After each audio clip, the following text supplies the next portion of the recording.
My name's Nick Brax and I'm a storyteller who has dedicated my entire adult life to creating positive conversations around mental health. In recent years, discussions around mental health have become less taboo and entered the mainstream vernacular. I've delivered over 1,000 mental health seminars around the globe, including several TED Talks, and I believe we all have a story to tell. In my book, Move Your Mind, I cover my story and stories from people that inspire me, as well as insights from world-leading mental health experts. This book will help you to learn how to recognize mental health issues before they become a problem. Use your personal challenges as motivators, take ownership of your well-being, and create new daily habits that increase happiness and reduce stress.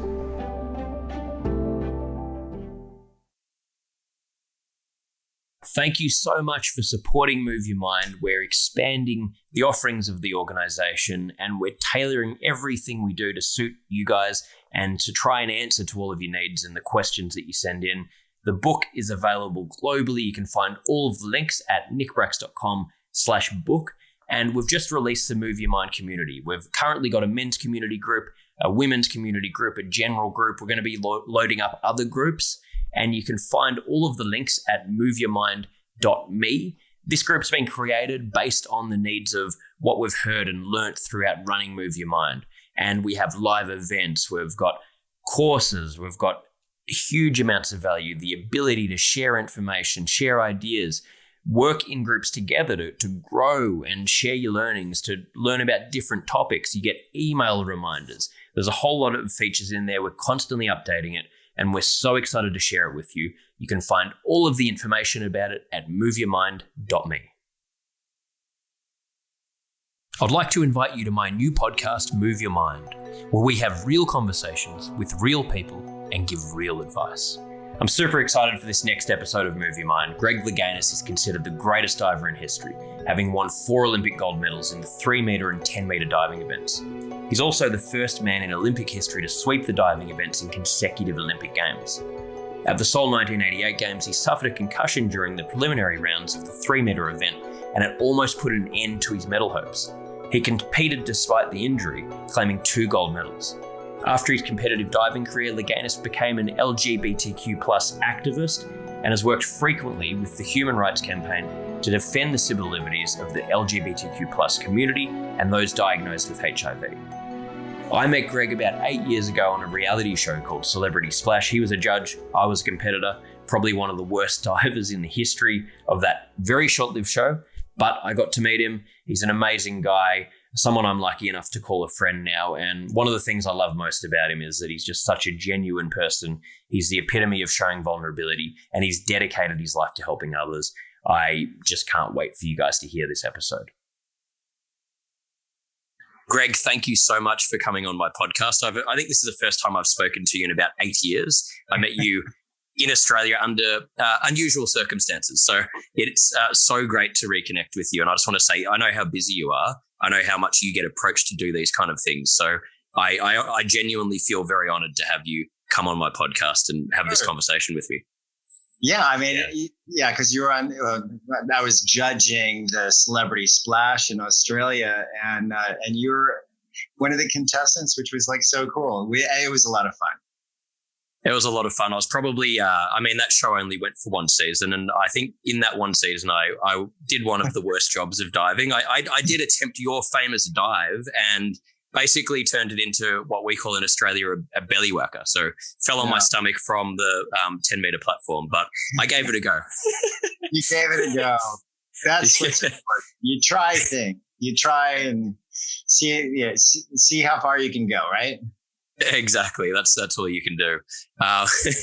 So before we get into it, we normally ask the guest, are you able to just give a background on yourself and how you came to where you are today? Background on myself. Well, where do you start? Yeah, there's a lot to cover. I mean, probably a bit of an abbreviation. We'll cover certain things, but just to give people a bit of a understanding of, who you are and how you got here. Yeah, I mean, most people know me from diving. I was in the Olympics and all that, but the next question is, how did you get into diving? So I started doing acrobatics and dance when I was a year and a half. I had my first performance on stage when I was 3. I sang Dance With Me and did a tap number. And then I got a partner, and my partner went into gymnastics, and I followed her into gymnastics. That was my first love. And then we had a pool built in our backyard. And so I was trying some of my gymnastic stunts off the diving board at home. And my mom didn't want me to kill myself, so she got me lessons. And that's how I got into diving. Wow. And then the rest is history. I mean, arguably the most successful diver in history, and you've gone on to do a lot of things, following that. So it's a pretty incredible story, and amazing what you've achieved. So I think it's, I find it so fascinating talking to people like yourself. And I guess, so much of that success, I presume, comes down to mindset and focus and, yeah. So was that the case for you? You found it was really about being, having that focus and discipline and, having the right mindset to sort of compete and achieve at that level? Yeah. Well, when I started school, I stuttered. So I was in speech therapy, and then, I was dyslexic. I didn't learn about dyslexia until I was in college. I was given dyslexia as a vocabulary word in my freshman English class. And I looked it up and said, oh no, I'm not, all of the labels that kids would call me, you're stupid, you're retarded, you're a moron, all of that stuff. And I believed it because I couldn't read like the other kids. So then, so I was in, remedial reading and all that stuff, but I didn't feel like I had my academics. So when I was performing on stage, whether it was singing, dancing, doing acrobatics, that was my area of success. I had success there. People applauded. I got, adulation and all that. And then moving into competition, with gymnastics and then into diving, getting some success there. And so that was really encompassed really my self-esteem, really. Mm-hmm. It was something that I could do. I could do it well. I could show people. I could dance. I could do acrobatics. I could dive. And so that's the reason why it was so important to me. But as far as, my development, I learned how to visualize when I was 3 years old, because that was my first performance on stage. And so what my teacher said, it was the day of the recital. I got my costume, I got a top hat and cane, some of the choreography kind of adjusted. And she said, okay, do the routine fluid, put the music on, and left the room. So I was 3 years old. And the way that I interpreted it was, okay, imagine myself doing the routine fluid. So it took, 4 tries, 3 or 4 tries, and I got it fluid. And so then I went out of the studio. I found her in her office and said, okay, I made it fluid. She came back into the studio, increased the tempo so it was faster than what I would be performing. And she said, make it fluid. I said, okay. And so even at the faster tempo, I could make it fluid. And she said, okay, you're ready. So then that was my introduction to visualization. Yeah. And then by the time late 70s, early 80s, the sports psychologists started coming around the pool and saying, have you tried mental imagery or visualization? I'm like going, duh, doesn't everybody do that? So that's really been the key to, a big key to my success, and mindset is a part of that too, tapping into, those resources, because performance is in your right brain. And music is right brain, color is right brain, all of that creative stuff. When you start judging yourself, you have that critic on your shoulder telling you how you can't do things and how you are supposed to do things, then that's left brain. So that's the reason why I was able to be as successful as I was, because I was so right brain dominant that, I just tapped into that. and the ability to perform. And that's how I viewed my diving. It wasn't a competition to me. It was about a performance. So, and to perform to the best of my ability at that moment in time. Wow. Well, yeah, thank you for sharing that. Like, I find that so fascinating. And I think visualization, I've heard, quite a few people talk about it. I try and do it. And it's such a powerful thing, like you're saying, and being able to tap into that thing where it's not about, all of the external factors that we're exposed to in the world, which I think, like you're saying, anything creative, it's what needs to be done. I would think in sport, it would be even harder to tap into that because so much of it is about competing and measured on, there's a winner and someone who comes second and third and so forth, more so than other, so it's so hard to it would be difficult to stay in that mindset. Yeah, but the thing, it's how you interpret information. So if the information that you are interpreting is that, oh my God, I have to win, or oh my God, I have to win, get on the top of the podium, then that's a totally different mindset. You're also putting result before doing the work. So the thing about it is recognizing that it's a journey to that place. Yeah. It's not, it's not about the result. It's about the journey there. Yeah. So, and so that's where, there are many competitions that I competed in that I learned more when I lost than I did when I was winning. Because it's like, okay, I missed my inward 3.5. When I go home, then I'll double up on doing those in a training session to make whatever dive it was as good as all the rest of the dives. Yeah. So it's always a learning process, and taking that information, and moving forward, being better than you were yesterday.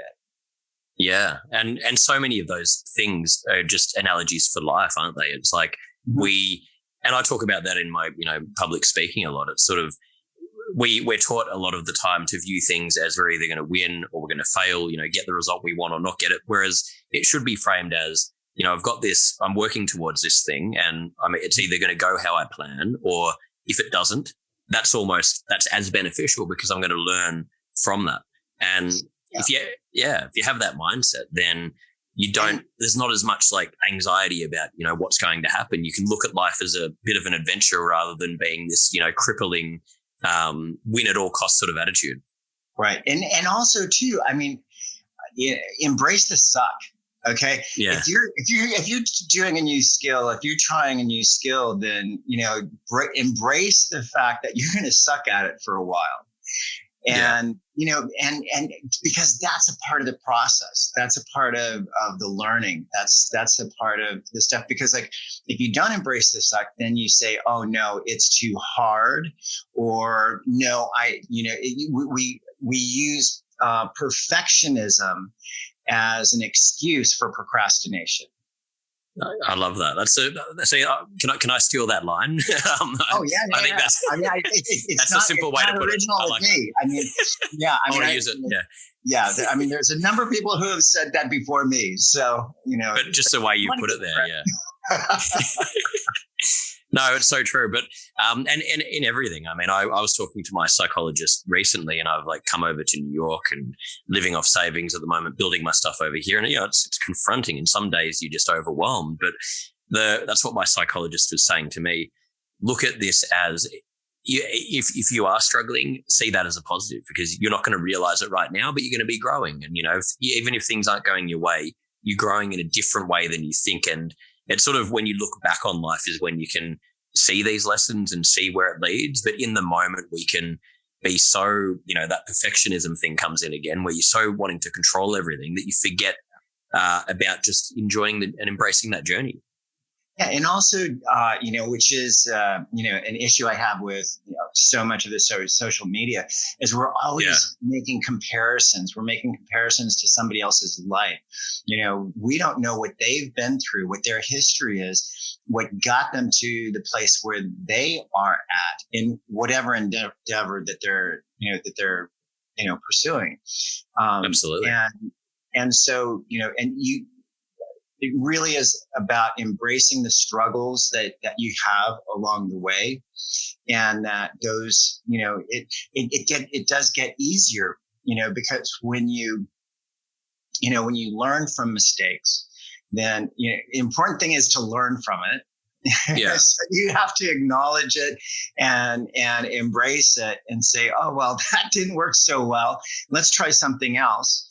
And then find out what works for you and enjoy the process, rather than so, because we get so, narrowly focused on result. Yeah.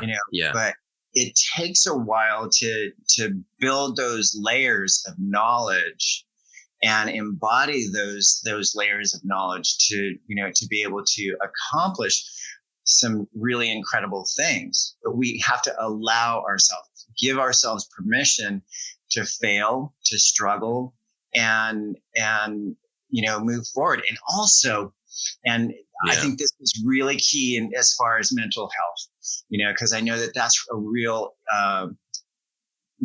focus of a lot of the work that you do, and that is ask for help. Absolutely. I'm a firm believer you don't achieve greatness on your own. At the 88 Olympic Games, and I hit my head on the springboard and I came back, I couldn't have gotten through that competition without my coach, Ron O'Brien. And so there's always somebody there. So don't be afraid to ask for help. And also, what I encourage people to think about when they're hesitant to ask for help is that think of the times that somebody asked you for help, that you had an expertise in something and somebody came to you. I mean, didn't that make you feel good? I mean, didn't you feel appreciated? Didn't you feel valued?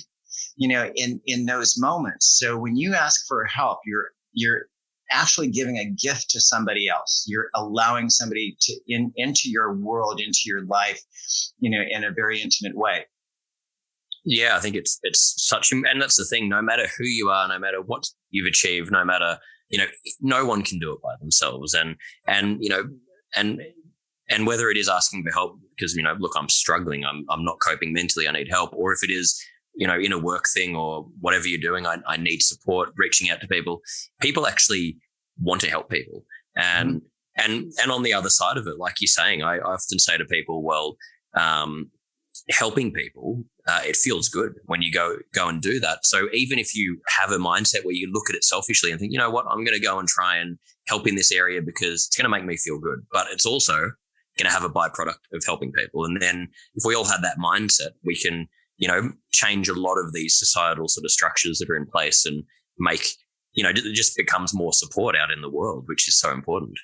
Yeah. And the key is to keep your sense of humor, laugh at yourself, that's so important that, that we play through life, life is supposed to be fun. It's supposed to be enjoyable, and we should be playing through life. And I spent the entire morning trying to get my Venmo thing working, and it's like, oh my God, I'm such an idiot, and then I'm calling this person. How do you do this?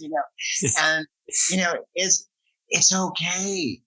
Play through it. Play through the struggles. Play through the challenges. Yeah, because we take it so seriously, and we're being conditioned. It's probably worse than ever with, like you were saying before, social media and people. No matter, even if you are happy with your own life, you can find ways to be unhappy with it because you go and open your phone, you see someone that's apparently, we don't know, but they've curated it to make it look like at least that they're doing bigger and better things and happier and having more experiences, and then we tell ourselves, what's wrong with us? How do I get that? And then you get anxious. So it's like just realize that nothing's perfect, number one. And number two, just enjoy it. Like, I love what you said. I think if you always just have the mindset that I'm going to enjoy the process, then you can't really go too wrong, can you? No. And also, I mean, a lot of those pictures, I mean, that is just a snapshot of something. You don't know what's going on. Yeah. The 99% of the time that, that they don't have a camera on, Yeah. And just, playing through life and enjoying it, embrace the suck, know that, and it's okay. It's okay to, it's okay to struggle. And also, I mean, a lot of those struggles, when you share your struggles, that is vulnerability, is showing your vulnerability. And it's, it's so empowering for other people to see that. It's like, oh my God, they're not perfect and they have struggles. They have the same struggles I do, which gives other people courage to push through their struggles and their challenges. Absolutely. Yeah. It's just, I mean, because everyone, no matter who you are, we're human. We're going to feel good things, bad things. We're going to feel nothing sometimes, but it doesn't get talked about enough. And there's so much comfort in that. So it's such an important point. And the thing about, cause like oftentimes, the Olympics are coming up, right, in Tokyo. And when you see the performances, this incredible excellence on display, it's, you're seeing a finished product. You're not seeing the struggle, the injuries that happen during training, the rehab, after an injury, all of the, the time and dedication and, all of the 32nd places, that they've taken in their life, to get to, get up a little bit more and a little bit more, to 15th and to 8th place, and then to make it to the podium and, top 3, it's all incremental learning. And they go through that. And then we see this final product, at the Olympic Games, and we think, oh my God, this is amazing, but, they don't see the struggle. And there's a huge, it's like an iceberg. What you're seeing is the tip of the iceberg, and underneath the iceberg is all of the work that went to create that, what you see. Exactly. And the work, it's messy and it's not pretty, but it's again, like you said, no matter what you're doing, whether it's, an Olympic athlete or working, a 9-to-5 job or running a business, the people that succeed are the ones that are able to find a way to enjoy that messiness and that challenge day to day without worrying about the end result, which, that's what I was going to ask you before as well. I mean, you're one of, I don't know if you're the only diver or one of the few to win consecutive gold medals, 1984 and 88. Pat McCormick. Pat McCormick won 2 golds. She won the double. Now that we have synchronized diving, though, it's changed. So they added 4 more events. So you have 2 more opportunities to win. No, 4 more opportunities to win medals. So, so now it would be kind of comparing apples with oranges. It's a different thing. But yeah, I mean, I guess the 2 parts of this question, number one, with what you're talking about before, with the visualization, enjoying the process, if you didn't have that mindset and you had more of the mindset of, your only thing was, I just have to win a gold medal. Otherwise, you're looking for that to seek validation. Do you think you would have gotten to where you got to? And can you also explain, you're saying when you hit your head in 88, I'm just so interested to hear the psychology of, what you went through in that process to come through the other end. I mean, it's pretty fascinating. Yeah. I mean, that's a lot to unload right now. Yeah. Nick, that's a lot. Is that too much? Yeah. Yeah. Oh my God. But, maybe. I might be asking it too big of a question. Yeah. Yeah. Okay. So like one thing that I always had performance goals, not result goals. And the reason for that was if I looked at somebody else as my competition, then I would be limiting what I would be able to do. Because if we're in a competition and they missed a dive, more than likely I would miss the next dive. Right. Because I'm just looking at them, because I'm just looking to beat them. Yeah. So why would I limit what I potentially could do? And that's the reason why I had performance goals, because then you have to, to break world records, you have to have the courage to leave everybody behind, because if you're breaking world records, nobody's with you, there's not a whole lot of company there. No. So you have to have the courage to go beyond and as beyond as you can be. Now unpacking the whole hitting my head on the springboard, when I took off the board at my reverse 2.5 pike, I knew I was going to be close. I stood it up a little straight, but when you do that and do that dive, you usually are afraid you're going to hit your hands or your arms. So when I came out, I made sure I was wide so I wouldn't hit the board. And I started coming out of my dive and it was like, oh, okay. I didn't hit the board. And then all of a sudden I heard this big hollow thud. And I go crashing in the water and I'm thinking, what the hell was that? And I realized, holy shit, it was my head. And the first emotion, the first emotion that I felt was I was embarrassed, because here I am at the Olympics and I'm supposed to be a pretty good diver. And I go and hit my head on the board at the Olympic game. And so I was embarrassed. I was thinking, okay, how do I get out of the pool without anybody seeing me? And there's cameras in the audience, it's like, there was no way. And so then I climbed out of the pool and I was just, because I was also HIV positive and, nobody knew about my HIV status except my coach. And so I was like covering my head and, and making the decision, to continue. My coach came to me, Ron O'Brien. He said, you can walk away. You have all of these records. You don't have to get back up on the board. I'm going to support you 100%. I'm behind you, whatever you decide. And kind of knee-jerk reaction, I said, you know what? We've worked too long and hard to get here, and I don't want to give up without a fight.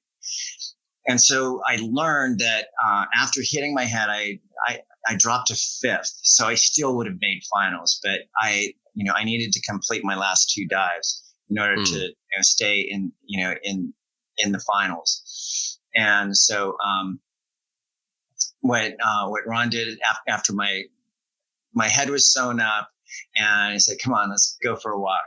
And what he did is he reminded me, because I didn't have time to get over that. Yeah. In order to get over something, you need to process it. And I didn't have time to process it because I only had like 22, 23 minutes before I had to get back on the board. Wow. And so first he reminded me that it was a total fluke that ever happened, and that to disregard it like it never happened. And he said, just do the rest of your dives like you've been doing in training. Nothing more, nothing less. Just do what you've been doing in training. And then he said, hockey players, they get 30 stitches on, with cuts or whatever, and they get back on the ice. You got 5 stitches in your head. That's nothing. And so we were like laughing, and that's the key too. I mean, because that taps, smiling, laughter, that taps into, your body chemistry of, endorphins and all, to be able to, assimilate and to, push through, a lot of the fears, that we might have, rather than the cortisol and, anxiety and all that. So, so he got me laughing. And that was key. And I remember, they announced hit on a reverse 2.5 pike. And then I had my reverse 1.5 with 3.5 twists and reverse 3.5 as my final 2 dives. And so they announced the dive. I set the fulcrum and they announced my dive, and I could hear an audible gasp from the audience because I was moving in the same direction. And so I took a deep breath and I patted my chest like my heart was pounding outside my chest because I felt like it was. And I took a deep breath in and I smiled, and the people who saw that in the audience started laughing because it's like, oh my God, he's scared too. We're scared for him, And so when I heard that laughter, I started laughing, to myself and thinking, oh my God, these people are like in my corner. They want to see me succeed. And I knew I was at the Olympic Games and I couldn't hold back. So, I did that next dive. And as it turns out, that was, I think, the highest scoring dive for the Olympics. Wow. So, yeah, it was incredible. Pretty crazy. It was pretty crazy, but I didn't have time to get over it. I know a lot of people said, well, how did you get over hitting your head? I said, I didn't have time to process it. I didn't even have time to process it during that games.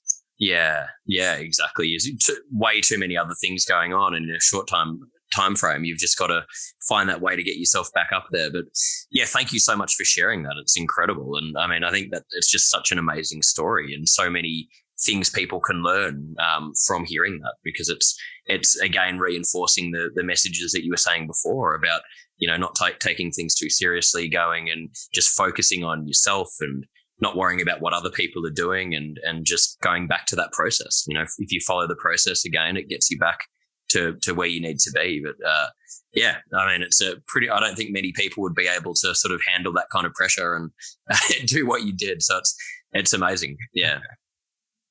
Well, and the thing is, that took practice.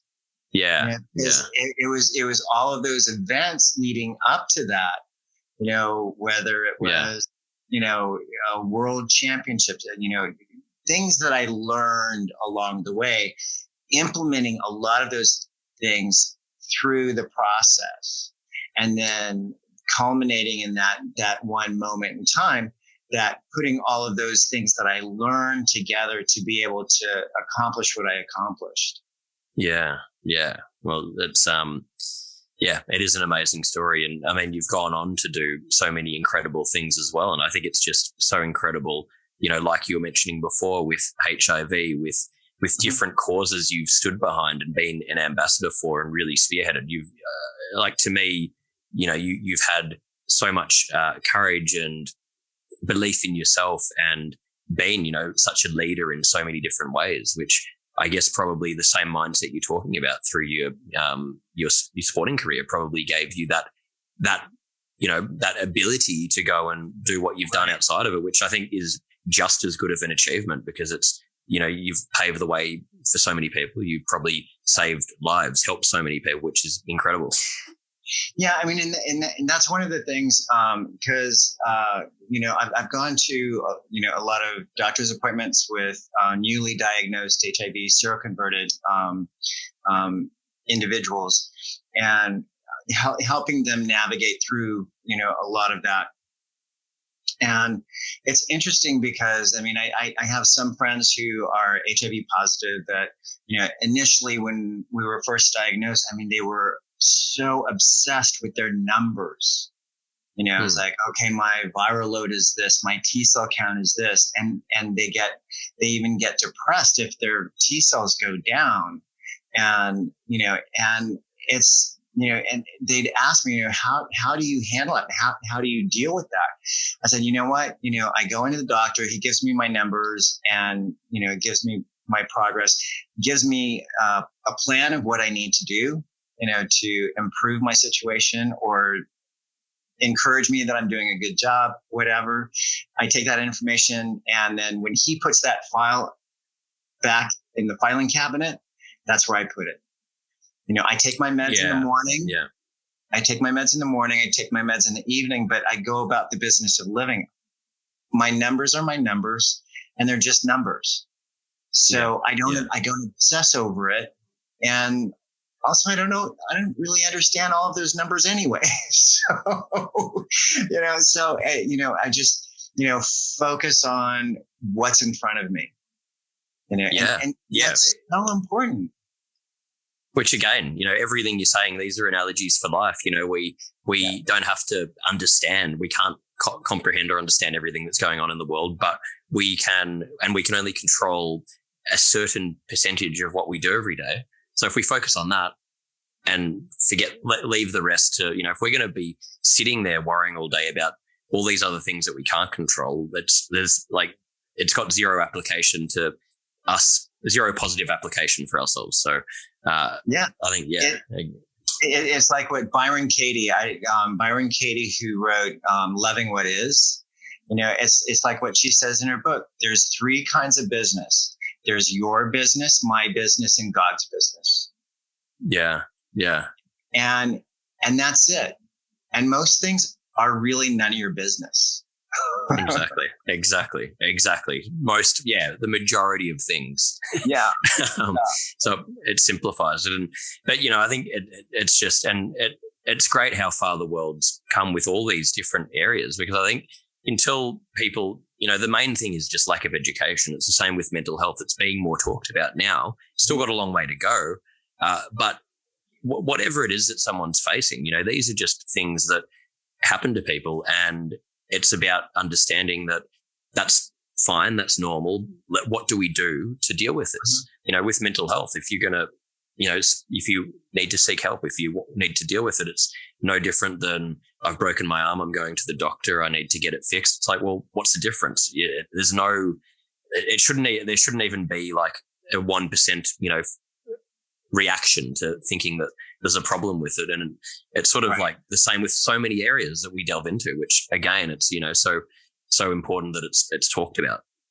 Yeah. I mean, and it is. And, like you said, I mean, if you have a fever, you can't see it and, and all that, but, that it's there, then you go see the doctor, and also, with regard to, to mental health practices, it's just like, the biggest thing, and also, I mean, cause I suffered from, chronic depression, as a teenager.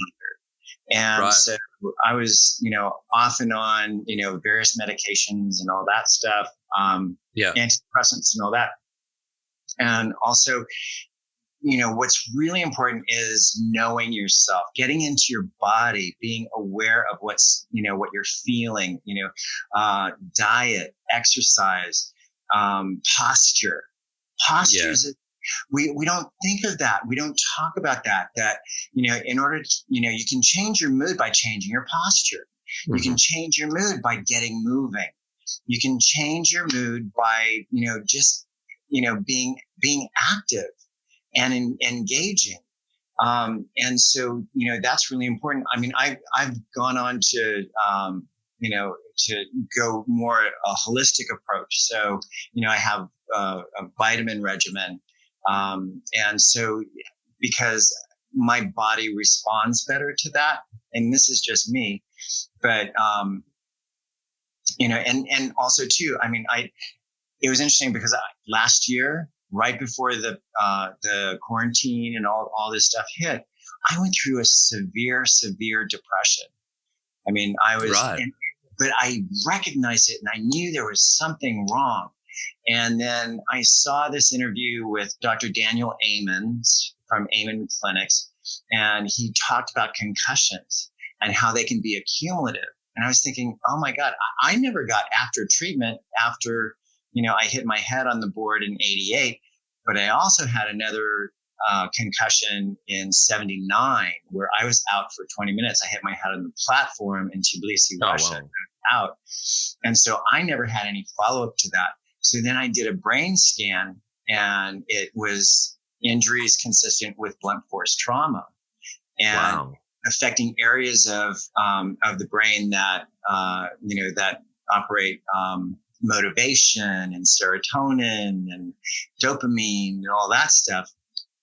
So then I got on a supplement regimen and also oxygen, hyperbaric oxygen therapy. And so it's just like, it was transformational for me, but but the important thing is to really be aware of your body and how is it responding, and also how are you feeding your body. I've gone plant-based diet, and feel so much better because I'm much more aware of things that come up and how I'm responding to various treatments or various activities. So it's important that we be our own advocates too, that we learn to be our own advocates. Well, I think it's the most important thing because, again, we it's such a complicated area, and of course we need reactive services. If someone's really suffering, they need to receive medical treatment, they need to see a psychologist or whatever it is that we need. But to make a long-term change, we need to educate each other and ourselves about what can I do daily, not reactively if I'm really struggling, but what can I just do to improve my quality of life, to improve myself, to improve my thinking and my well-being, and have daily things in place so that when something does go bad, I can draw back on that. And I think, like you were saying, from my experience as well, and what I've learned, a lot of it comes from trial and error. There's no one size fits all. For me, exercise is by far, I've trained my whole life, and that to me is profound in just how much benefit comes from that. No matter what's happening in the day, just any form of movement will just get your mind, clear your mind. You can think creatively, and it just gets you out of it. But having those daily things and having them as a clutch that, and I've had that happen so many times where you feel like you are spiraling or something's happened in your life and you're going through a bout where you're down, and then you can just draw on these things that make you feel good, and then talk about it and ask for help. If we don't go and ask for help and we're not aware and we try and just push it aside, then we won't deal with the problem. Like what you were saying in that situation last year, if you didn't have that self-awareness and that knowledge that, okay, hang on, what's going on here? Why is this happening? Is there something different? Let's look into it. And then you find a solution to it, where you meet so many people. And again, it goes back to this, capitalistic sort of mindset that we've been taught, that no matter what you're feeling, no matter how hard things are, just push forward at all. And I know so many people like that, where you'll see that, okay, something's not right here. They don't seem to be too happy, but you can't get through to them because they're just like, no, I just got to push forward. And eventually, that might work for a while, but eventually you're going to crash. Run out of steam. You're going to run out of steam. I mean, that's the whole, motivation game. You can go to an inspirational talk and be, high for the next, 2-3 days, week, maybe. But then, when everything kind of calms down, it's like, you're just right back in the same rut. Right. Yeah, so exactly. In order to create real change, you need to embrace, lifestyle changes. And also, it may even include changing your identity, and how you identify yourself. I mean, we have no control over how others are going to identify us. They can give us all kinds of labels and all that. We don't have any control over that. But how do we see ourselves? That's what's important, and that we don't take on what other people are putting on us, and not taking on, unrealistic expectations for ourselves. Mom, dad, I should be a doctor, or dad said I should be an architect, that we truly live our own lives, that we have to be in touch with who we are. Exactly. We can't do that until we are in touch with who we are. And we're taught the opposite. We're taught that, okay, don't worry about doing any of that personal development crap. Go to school, get good grades, go to university, get a great job, do all that stuff first. And then this will make you happy. This will make you happy. This will make you happy. Other people are telling you what's going to make you happy. But ultimately, I mean, we leave ourselves out of the equation. If we leave ourselves out of the equation, where's true happiness?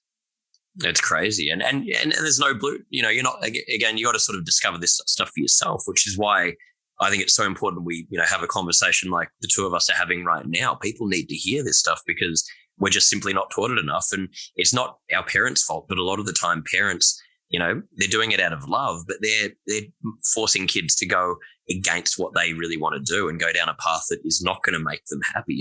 And you, like you were saying just before, you really can't work out for yourself who you are, what your identity is, what you want to do with your life until you take a step back, peel back the layers, and just go back to basics and think, hang on, what makes me feel good? What do I really value? What gives me meaning? What's my purpose in life? What do I want my purpose to be in life?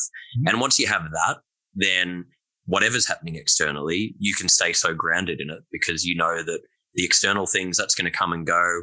There might be some good times, some bad times, but that's not what you're drawing your identity on. And then you can handle a lot of stuff. And also, I mean, when people talk about what is your purpose, everybody's looking, to save the world, to make sure there's clean water. And those are all wonderful, wonderful purposes if they truly are yours. But sometimes just living purposefully is good enough, because being present and being there for somebody, just being present and picking up some trash on the side of the road, all of those little things of expressing who we are as individuals and who we want to be, and living purposefully in the present, right here and now. What's in front of you? Who's in front of you? Are you talking to them? Are you looking them in the eyes? Are you connecting with them?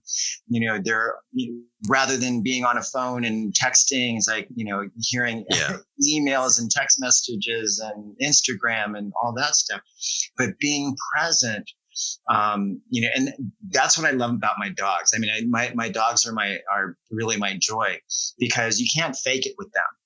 It's like, okay, if you're on your phone, okay, if you're going to ignore me, I'm going to ignore you, and they go off to their own thing when you want them to be paying attention to you. So, but if you give them your 100% undivided attention, then they will give you their, 100% undivided attention. For sure.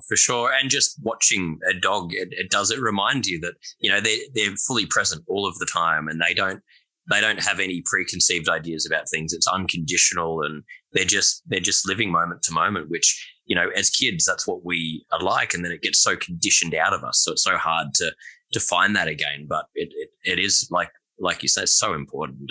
And it just, I don't think anyone can deny that it feels good when if you put your phone down. And that's, again, what I love about this podcast. By nature of recording a podcast, it means you get to sit and just have a 1-hour conversation with no distractions, and you feel good after it. It's like, this feels great. We don't do enough of that.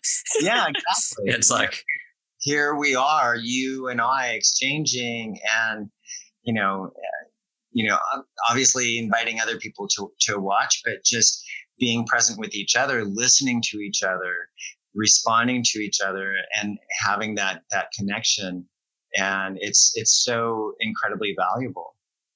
Absolutely. No, it's so valuable. And, we've covered so many topics here. So we've got sort of a couple of final questions we finish up with. But before that, I just had a couple of other things I wanted to ask you. And one of them is in elite sport.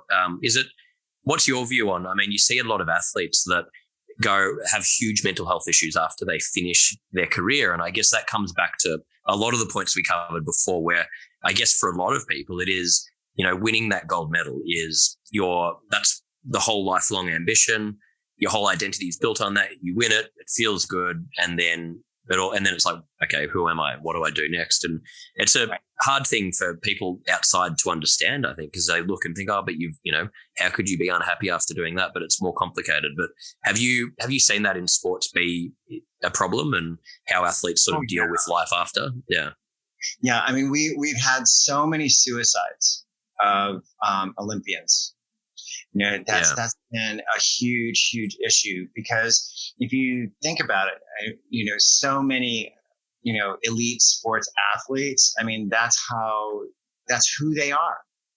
That's their identity. And so that's how they even recognize themselves, even when they look in the mirror. That's what they see. And so when you retire, then it's almost like a death. It's, and you have to go through the process of mourning, and whether you're successful or not. And sometimes when you are successful, it makes it that much more challenging because everybody says, well, you won, you should be happy, but you're losing a part of who you have been. So it's that reinvention, of yourself. And also a part of that is embracing the suck, because the next thing you do, you're not going to come out at this high level. You're not going to be coming out in a new endeavor as an Olympic gold medalist. You're going to come out, kind of down low to learn and go through that process all over again. But the thing about with an elite athlete is they know if they go back to where they started from and they remember where they started from, how they learned incrementally, that knowledge itself can speed up the process. That they can climb that ladder so much faster if they implement those, those things that they've learned on the way up to the top of whatever sport that they were. Yeah, exactly. Because I guess it can go one of two ways. It can sort of implode if you don't put that into place and don't have that understanding, or if you do work through it, you've already got that mindset and that psychology and that discipline in place where you can apply that to other fields and work your way up and have success. So it's, I guess, something that we just, again, need more education and support for athletes as we do in, many other areas. And oftentimes too, I mean, when you've had tremendous success in a sport and people identify you as, Olympic gold medalist or world record holder or whatever that is, it's, oh God, it's like mastery, right? Okay. So mastery is never achieved. It's never achieved. It's an ongoing thing. When you stop being a master is when you retire from your sport. It's like, there's a story of, of this, black belt, master, and, he aged out and then he passed. But before he passed, he asked to be buried in his white belt, the beginner's belt, because he was no longer a master. He was a beginner, and I think that is something that, we need to allow elite athletes to be beginners. To give them permission to be a beginner again. Because there's so many high expectations of, okay, they go, on the world stage in the Olympics, they achieved these things. And then now they're pursuing a career in music, or they're pursuing a career as an actor, or they're pursuing business or whatever. They're not going to be at that high level because they need to go through the incremental learning to get to that place. And so first time out, I think the important thing is to allow those individuals to make mistakes and to, and to, reinvent themselves, because it takes time to reinvent yourself. Yeah, it does. And like you said, I think that applies just in life, that whole analogy of you're by a certain age, you've got to reach X, or once you acquire whatever it is, then you've got permission to relax. It's like, well, it doesn't really work like that. We never master life. We always keep learning. If you're pursuing acting or something like that, you can't master it. You're going to be learning until you either stop or until you die. And that there's not an end point, but then there's like a lot of comfort in that, because then you can take the pressure off and think, well, it's okay. I've got one goal here. I just want to improve and get good at doing this thing, but I'm never going to have all the answers or master it. And, I'm just going to keep learning. And it takes that pressure off, which I think society if we let society put it on us, that can just detract us from going and doing so many of the things that we deep down, want to do, and having that peace of mind while we do it. Yeah, definitely. Yeah. Definitely. Yeah. So before I go into these final questions, just one last thing. You talked a little bit about it before. Do you have daily things that you do?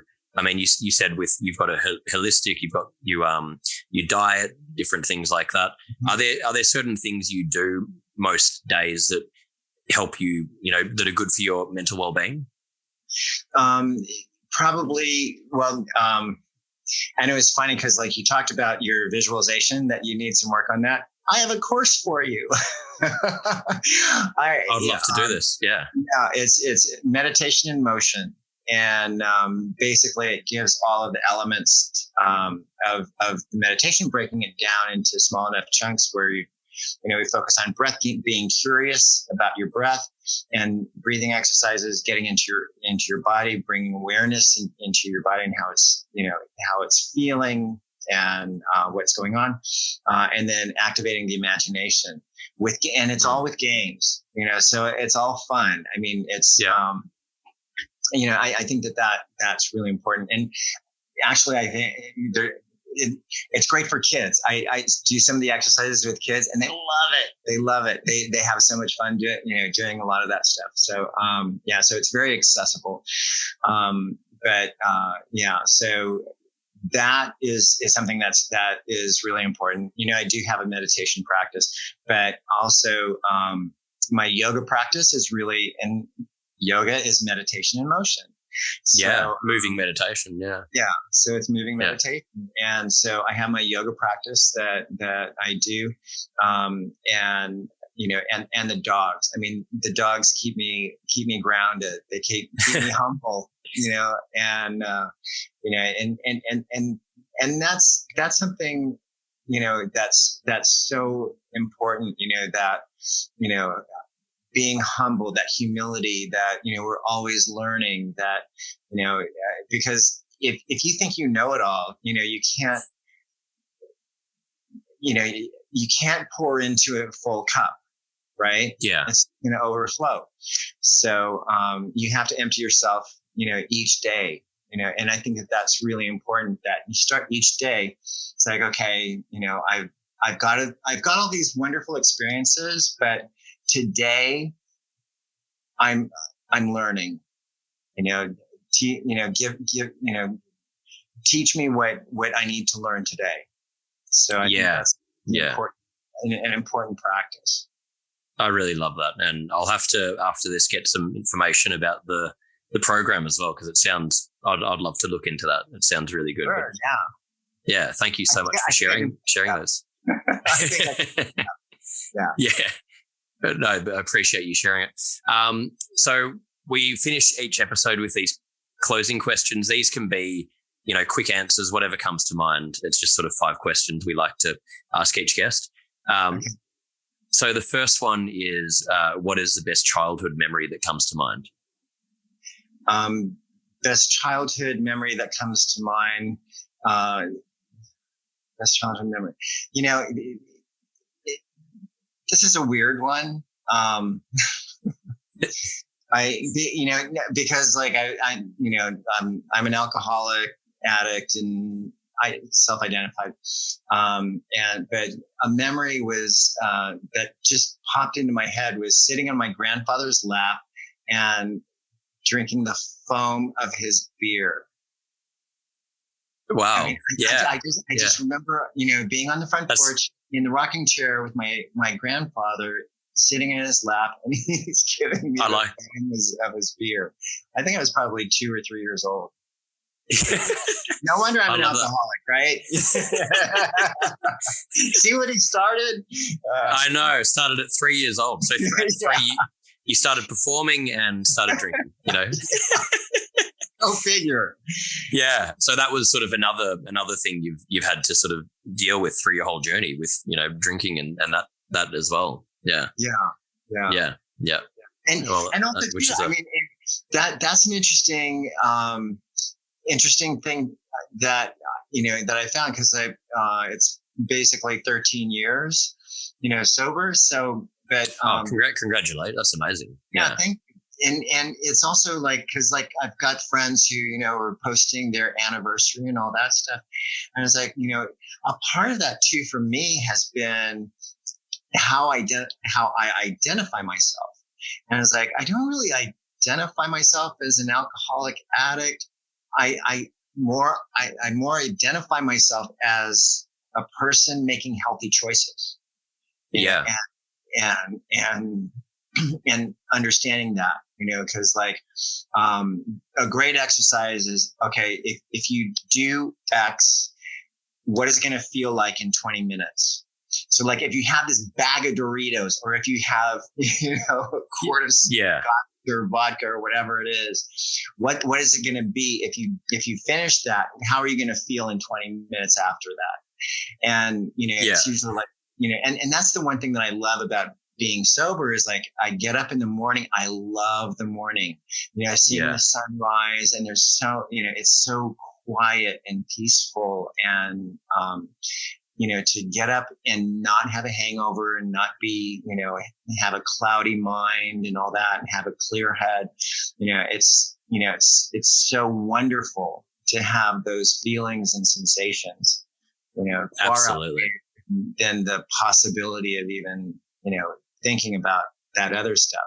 But those thoughts come up, those things come up, but just be prepared to, how are you going to deal with, with the temptation? If you're feeling tempted by it, how are you going to, what are the tools that you're going to use to not go down that route? Absolutely. And, the same thing, I had problems with alcohol abuse. And if I think back on it now, and I still will drink occasionally, but not binge drinking, but, it's just that the feeling of like, not even the day after of how bad you feel, but it bleeds into, that the next week. And it's this constant cycle where you just can't get out of it. You can't get that clarity. And then you sort of keep, going through that same process where it's just, it's never ending, and it just feels so good to be clear and healthy. But I think that bleeds into, addiction on any level. We're not, again, that's not, I think people think, alcohol, drugs, that's what addiction is. Addiction can be eating the Doritos all the time. Addiction can be sport, work. We can be addicted to sex. We can be addicted to anything, really, any compulsive behavior where we're using that to stop ourselves from thinking and feeling and, being with ourselves. So anyway, I'm going on tangents here. I'm in the, it's any self-soothing behavior. And self-soothing behavior could be validation through sex. Self-soothing behavior can be getting, immersed in streaming, whatever series on Netflix. It can be food. It can be any number of things that are pulling you, keeping you distracted from some uneasy feeling that might be happening within yourself. Exactly. And not addressing. Because it's not, and that's what people need to understand as well. I think it's uncomfortable, and it takes a long time, and it's, not pretty to sit still and have to face those things. And there's no end to that as well. It's a constant battle, but it's totally worth doing. And I think it's the same analogy as saying, well, I want to, I'm overweight, I want to lose weight. Well, we know then what we need to do. We're going to diet, we're going to exercise. And once we lose the weight, we're not going to just stop what got us there. We've got to keep going. And it might not be pleasant all the time, but the end result's worth it. And that's the same with all of this stuff. It's like, it's a constant thing. Yeah. And there again, I mean, it's how you identify yourself, if you're trying to lose weight, then, you hang out with people who have, who are at a weight that you want, that they're fit, that they're, it's who you hang out with, and then cue off them.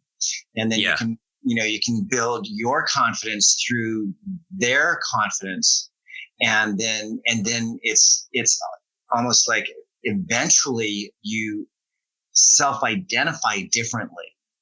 Yes. Yeah. I think it's so important. Self-identify as somebody who is making healthy choices, who is eating healthier, who is, getting out and moving, whether it's hiking, walking the dogs, running, biking, just getting active. Yep. Yeah, I think that's, even if we have the best intentions and we want to do the right things for ourselves, if we're around the wrong people in the wrong environments that are conducive to negative behavior, even the strongest willed person can get pulled back into that. So it's like identifying, okay, you know what? I'm going to have to remove myself from certain situations. I'm going to have to remove myself from certain relationships if they're not conducive to the path that I want to go on now. And because everyone's on a different path, but I think it's such an important thing, and you see it all the time. And I'm still, dealing with that myself, of constantly navigating, okay, how do I stay friends with this person, but not be drawn into that behavior? And, it takes work, but it's important. Yeah. And also, to have the courage to stand up for yourself, because I'm sure, because going to like dinners and events and that sort of thing and hanging out, I generally leave early, because if you stay late, then, there's more alcohol, there's less inhibitions and all that. And that becomes a trigger for me. So then I know it's just like, okay, you know what? Love you guys. I'll see you, and I'll leave. But to have that courage to say, okay, enough is enough. I know what my limitations are. And for me to have the success and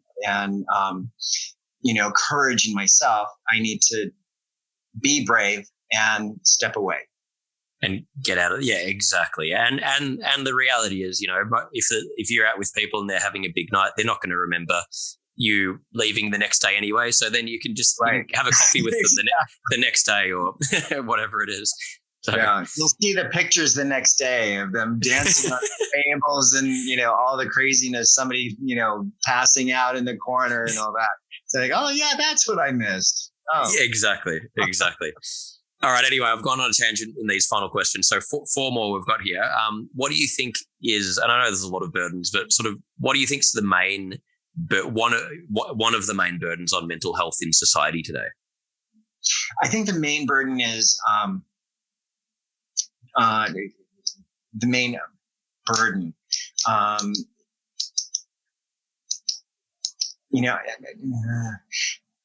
think the thing that people have the most difficulty with is asking for help. Yeah. It's so hard to, for a lot of people, because then, because it really is one of those spirals that can, it's hard to get off of, because when you start going in that spiral, it's like, oh, I'm worthless. Nobody would want to take the time. Oh, it's, you get into this cycle when you really need to be reaching out. It makes it so hard. Because I think, I know I was stigmatized, by the whole, that whole thing. Oh, well, we don't need to lock you up in a crazy house, I think it's shifting. I think it's, mental health is making a shift. There's more people talking about it and being open and honest about it.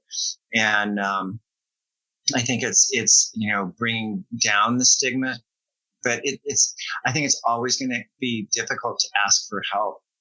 Yeah. Because once you get on that cycle, that merry-go-round, it's kind of hard to get off. It's hard to navigate your way to really ask for help. Yeah. I totally. And no matter how much, which it's great that it's getting more talked about, but I don't think we're not in the short term, we're not going to get to a point where everyone's, it's going to take a long time to get to that point where everyone feels comfortable to talk about it. And that's it. That's the thing. There's one thing you should not do, and that's do nothing. Go and talk to someone, go and do something about it, because it'll bleed into a bigger problem. And I think people often also don't ask for help. There's obviously multiple reasons. Maybe they're too scared, or the stigma, but also a lot of people don't ask for help because subconsciously they don't want to have to deal with all of the internal problems they're facing, because that's scary. So they'll tell themselves there's other reasons that they're not seeking help, but really they're not wanting to have to confront. They know that's going to open this Pandora's box that's going to take a long time to deal with. So we try and avoid that and, bury our head under the sand, which it's not sustainable, but yeah. And, and the other thing, because I was doing some shadow work with a friend of mine, and it was so fascinating because, in doing shadow work, you don't want to go there. You don't, it's terrifying. It's scary, but when I started writing, I realized, oh my God, my shadow has a real sense of humor. It's sick sense of humor, but it's pretty funny, Yeah. And so once you get to a place where, it's not as threatening, it's not as scary. And so when I saw the humor in my shadow, I realized, because like there's different shades of the shadow, and the shadow can be really, really super creative. Yeah. Where a lot of creation happens is through the shadows, because look at some amazing performances. They come from a very emotional place. Exactly. That's where, a lot of the most beautiful performances come from this very dark place. Mm-hmm. We've got to be able to go there to find that. Where do you see in the next decade, do you see mental health in society improving? The next, I don't know where. I don't know how it's going to happen, and what it's going to look like. But yes, I see mental health very much improving in the next decade. Because I think there's more people like you, Nick, and others that are out there that are talking about this, and also talking about it in a non-sensationalized way, non-threatening, non-sensationalized, not, it's not this, heavy drama, it's this, it's what it is, what it was, and basically how we got through, right? Exactly. It's just a normal thing, another part of life that we all deal with, and we've got to help each other get through it. Yeah. All right, I've got two more questions here. What would you say is your personal definition of happiness? My personal definition of happiness. My personal definition of happiness, joy, laughter, love. Simple things. Yeah, exactly. Yeah. All right. And final one, there's definitely so many of these that you've done, but what's one of the most, or I've got here, the most courageous thing you've ever done? Again, you've done so many, but what would you say? we covered so many of them in this. You know what? I have to say, writing my book, Breaking the Surface, back in 94. It was published in 95. Because at the time I thought, my thinking was, I'm sharing my weaknesses with the world, and everybody's going to see how flawed I am, that I suffer from depression. I was, drinking, alcohol and drug abuse, in an abusive relationship, HIV positive. I was a gay man. I felt like I was sharing all of my weaknesses, but in reality, what I learned is by sharing my weaknesses, I was actually sharing my strengths. Yeah. Because when I was on book tour, people were coming to me and saying, "You saved my life," or I came out to my friends and family about my HIV status through your book. So that was incredibly empowering and emotional, because when it's, it is like diving off a 10-meter platform. You jump off and you don't know how you're going to land in the pool. Yeah.